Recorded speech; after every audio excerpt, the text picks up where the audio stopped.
Morning, Tiga.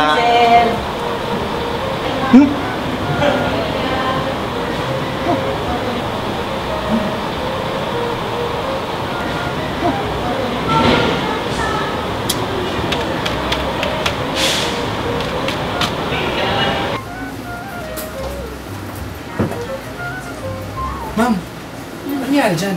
May problema ba? Ay nako, as usual, late na naman.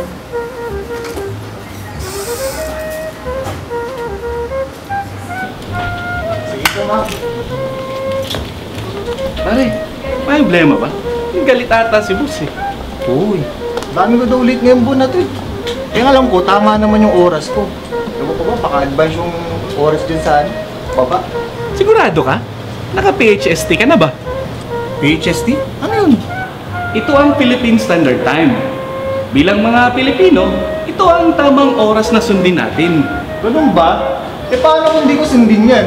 Naku, malaking problema pare. Isinabatas ito sa ilalim ng RA 10535 at may karampatang parusa ang hindi susunod sa Philippine Standard Eh, Time. saan ko naman kukunin yan? Madali lang. Maaari nating tanungin ng Pag-asa na siyang official timekeeper sa buong Pilipinas o kaya magtungo sa website nila na kung saan nakasaad ang Philippine Standard Time.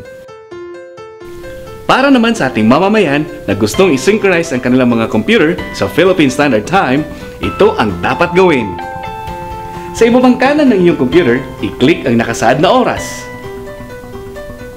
I-click ang Change Time Zone at ilagay sa UTC Plus 8, saka i-press ang OK. Pagkatapos ay i-click ang mga sumusunod. Change Time and Date Settings, Internet Time, and Change Settings.